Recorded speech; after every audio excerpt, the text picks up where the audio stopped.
A wealthy billionaire installs a top security safe in his mansion, confident that he's the only one who can open it. But when he forgets the code, the entire household falls into tension. While every expert fails a 10-year-old boy, the housekeeper's son steps forward and opens the safe, using only what he saw once. Instead of thanking him, the billionaire explodes in anger and attacks the child in front of everyone. No one expected that moment to expose a truth that would change everything.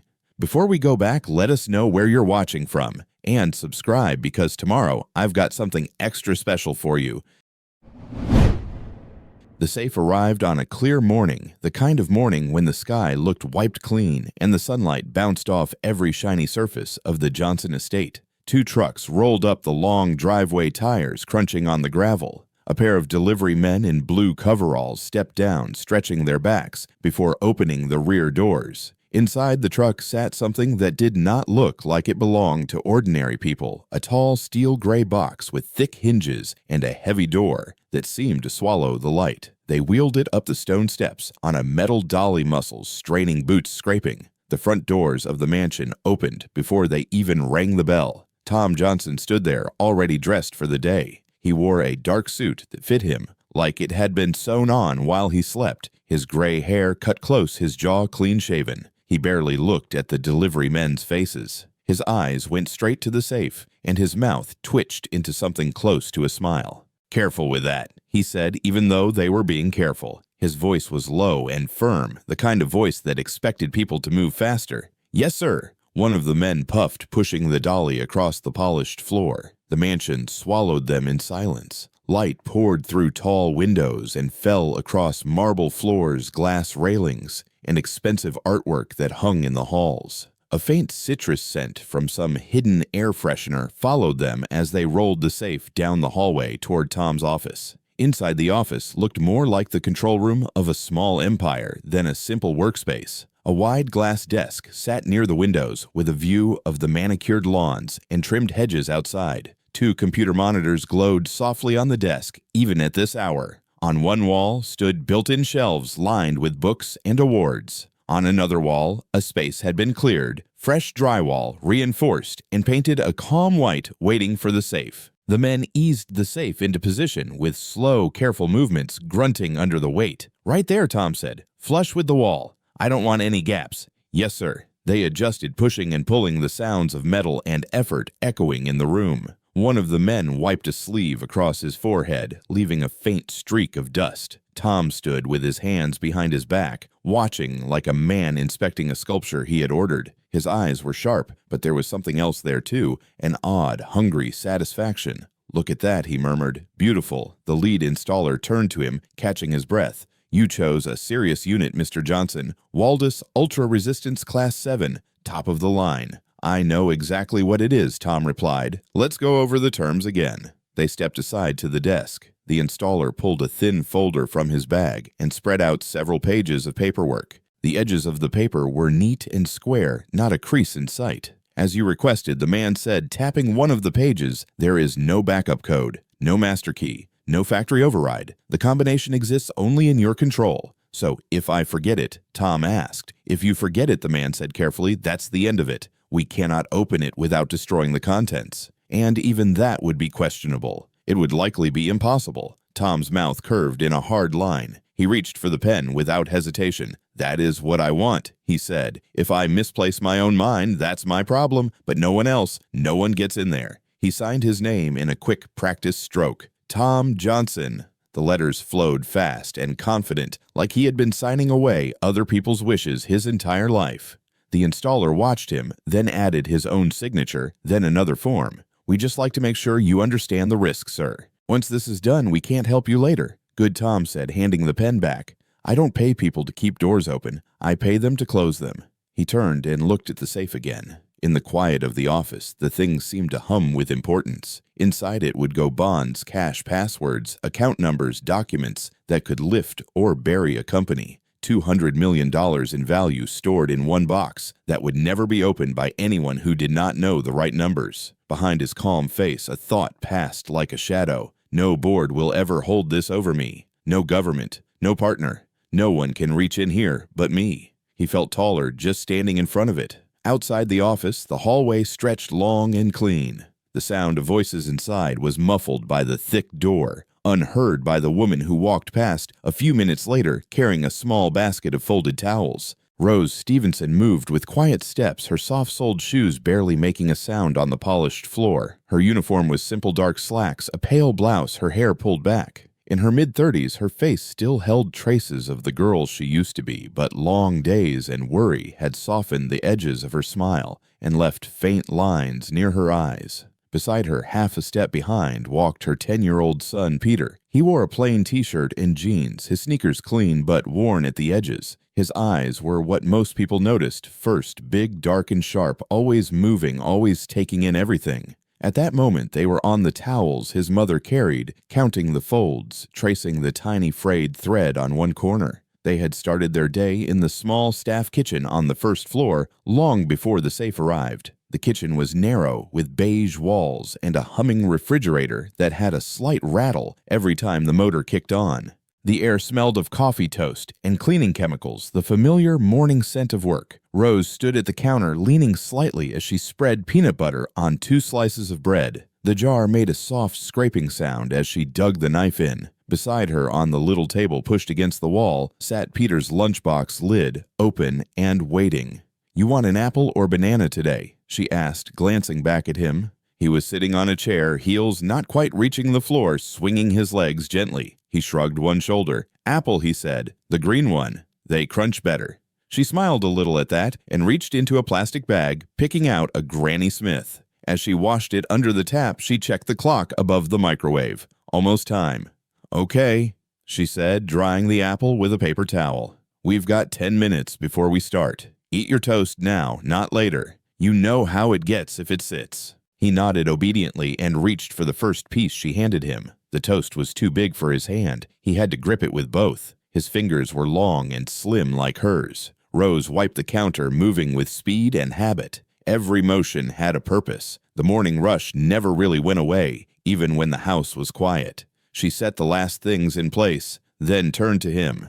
"All right," she said, softening her voice. "Let's go over the rules again." He looked up at her, his dark eyes calm but attentive. He knew the rules. She still needed to say them. "What do we do when we go upstairs?" she asked. "Stay quiet," he replied. "Stay out of the way. Stay where you tell me to stay." And she pressed gently. "And don't talk to Mr. Johnson unless he talks to me first," he said. "And even then, be respectful no matter what he says." Her throat tightened a little on that last part. She hated that she had to teach her son how to absorb disrespect like it was part of his job. "Good," she said, reaching up to smooth his shirt. There was a tiny wrinkle near the collar that no one else would have noticed, but she straightened it anyway. "You remember what I say about you being here?" He recited it like a line he had learned for a school play. "I'm not staff. I'm not a guest. I'm a shadow."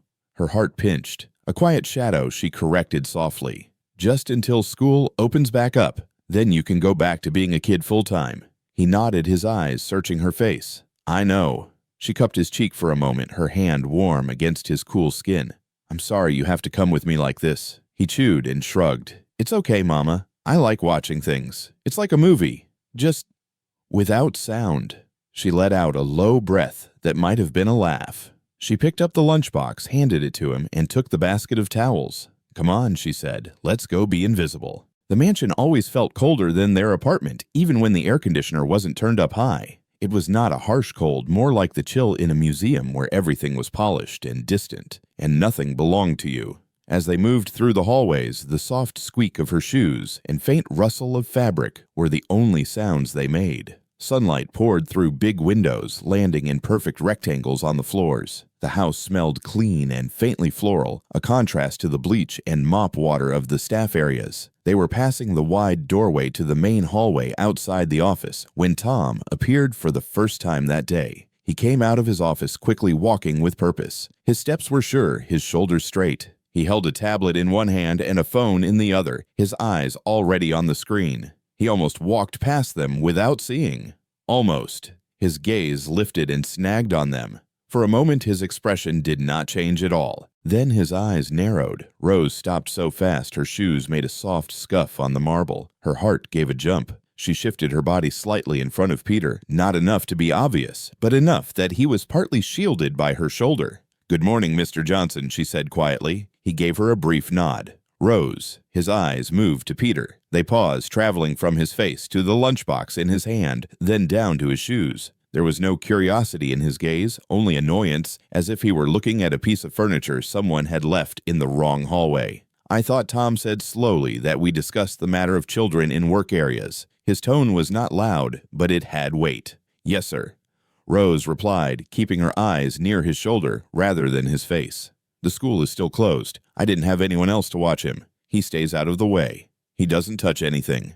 Tom's lips pressed together. He shifted his attention back to Peter as if she had not spoken. "Children," he said, "are distractions. They are not employees." Peter stood very still. He felt his own heart beating against the inside of his chest. His fingers tightened on the lunchbox handle until the plastic edge dug into his palm. "Yes, sir."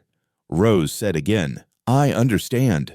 Tom made a small, impatient gesture with his phone like he was brushing dust off the air. "See that you do," he said. His gaze lingered on Peter for another breath. "Boys like him don't belong in these halls. This is not a playground." Something hot flared in Rose's chest, but she kept her face calm. "He knows that, sir." Tom snorted softly and moved past them, the scent of his cologne trailing behind him. The sound of his footsteps faded down the hallway. He turned a corner and was gone. Rose let out a breath she hadn't realized she was holding. Her shoulders sagged for half a second before she straightened them again. "You okay, baby?" she asked quietly. "Yeah," Peter said. It was true and not true. His body was fine. His feelings were not. He stared at the spot where Tom had been. There was something about the man's voice that seemed to put a line down the middle of the room, one side for people like him, the other side for people like them. Whatever side Tom stood on, he made sure everyone else knew they were on the other. People like him, Peter thought. He means people like us. Like me. Like Mama. He did not say that out loud. Instead, he took a small step closer to his mother. She reached out and adjusted his collar again, though it did not need it. "Come on," she said softly. "Let's keep moving. The faster we work, the sooner we go home." They walked on. Later, as the day moved toward afternoon, the staff entrance buzzed with a quieter kind of life. There were fewer polished surfaces here, more concrete and practical things. The air smelled of trash bag soap and the faint sweetness of someone's perfume that had drifted down from upstairs. Out near the loading area where the back door opened to a narrow patch of pavement, Elijah Vance was lifting a heavy trash bag onto a cart. The cart's wheels squeaked every time he moved it, a familiar complaint that no one bothered to fix. Elijah stood about 40, his Navy janitor uniform clean, but faded at the edges. His hair was cut close, his beard trimmed neat. There was a steadiness in the way he moved, like a man who had learned not to rush unless there was real danger. He set down the bag and rolled his shoulders. The mid-afternoon sun bounced off a shallow puddle near the drain, sending little flashes of light across the concrete. He noticed movement at the side door and saw Peter slipping out carrying an empty bucket. The boy sat down on the low concrete step outside and placed the bucket next to him. He leaned forward, elbows on his knees, and watched a spider making its way across the rough ground. "Hey there, little man," Elijah called, his voice easy. "World treating you all right today?" Peter looked up surprised, then gave a small smile. "Hi, Mr. Elijah." Elijah wiped his hands on a rag tucked into his belt and picked up a bottle of water from the cart. He walked over and held it out. "You look like you could use this," he said. "Thank you," Peter said, taking it with both hands. The bottle felt cool and wet against his fingers. He noticed a tiny scratch on the label and the way the plastic had a little dent near the cap. Elijah sat down on the step with a small groan, his knees cracking softly. "Your mama inside?" he asked. "Yes, sir," Peter said. "She's cleaning the guest rooms. She told me to sit out here for a minute and not touch anything." "Sounds like something she'd say," Elijah replied, chuckling. "She works hard, your mama." "I know," Peter said quietly. He twisted the cap off the bottle and took a sip. The water tasted like nothing in particular, but it felt good, sliding down his dry throat. Elijah watched him for a moment, noticing the way the boy's eyes flicked from the puddle to the doorway, to the cart with the trash bags, taking everything in. "You see everything, don't you?" Elijah said. Peter frowned a little. "What do you mean, I've been around a while?" Elijah said. "I know when somebody's not just staring off into space. You've got eyes like a camera, always recording." Peter lowered the bottle and looked at him more directly. "I remember things he said, numbers and stuff, and what people say. Sometimes I don't want to, but it just sticks."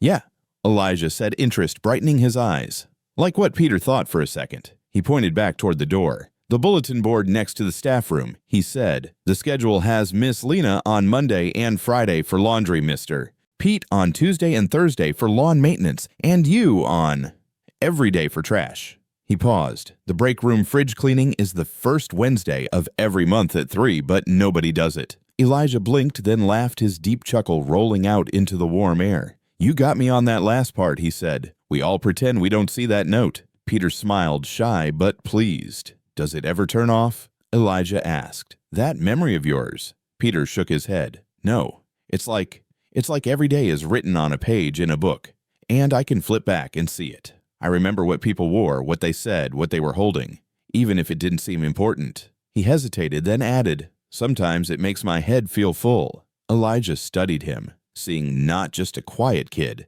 but something sharper behind his eyes. He had known a lot of children in his life, nieces, nephews, kids in his old neighborhood, and this one was different. "That's a gift," Elijah said gently. "Don't let anybody tell you different." Peter looked down at his sneakers. "Mr. Johnson doesn't like me watching things," he said. "He doesn't like me being here." Elijah's jaw tightened for just a moment. He looked out at the fence line, at the way the afternoon light slid along it, and chose his words with care. "Some folks," he said, "slowly get nervous when other people see too much, especially when they're used to being the only ones looking down from the top." Peter listened, rolling the bottle cap between his fingers. "But that doesn't change what your mind can do," Elijah went on. "You remember numbers, words, little details. That's not something to be ashamed of. That's something you can use." For what Peter asked. Those words stayed with Peter even after Elijah stood up and went back to his cart. To help people, Elijah had said. To help yourself and the people you care about. Maybe one day to help folks who can't help themselves. The afternoon light had shifted slowly across the concrete as Peter rolled that thought around in his head. A gift was something you used, not something you buried. He just did not know yet what that would mean for him. He would find out sooner than he ever imagined. The next morning started like any other, with sunlight pouring in through the tall windows of the mansion and the quiet shuffle of staff moving through their routines. In Tom Johnson's office, however, the day did not begin slowly. Tom stood in front of the new safe, his feet planted a little too far apart, his hands flexing at his sides. The office was bright and still. The only sounds were the soft whir of the computer on his desk and the distant murmur of a leaf blower outside. He stared at the dial. It stared back. He licked his lips and reached for it, his fingers closing around the cool metal. The dial felt solid, expensive, precise. He turned it with the easy confidence of a man who considered himself sharp, capable, in control. Left 3 times. He could see himself the night before coming in from the charity gala, tie loosened, jacket off, whiskey warming his blood. He had felt almost giddy with his own cleverness then. He had spun the dial and talked to the safe like it was an old friend. Left 3 times to... He frowned. 40.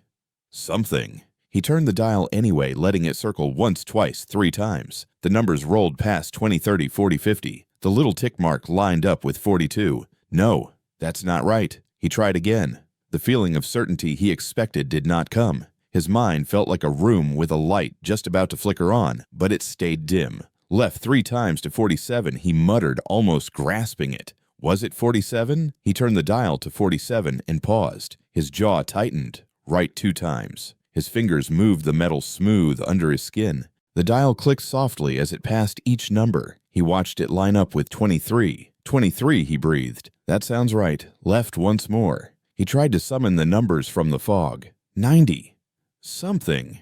He could almost hear his own voice from last night, but the words slid away. Come on. He muttered, anger coloring his tone now. This is ridiculous. He picked 91 because it felt right on his tongue, because he liked numbers that looked strong. Then right to 15. He remembered that one clearly. He thought he did. He set the last number, took a breath, and pulled the handle. Nothing happened. The safe did not move. No heavy click. No soft release. Just silence. He tried again. Same numbers. Same careful pace. Same stubborn silence. He stepped back, feeling a strange hollow sensation in his chest, as if the floor had lowered by half an inch.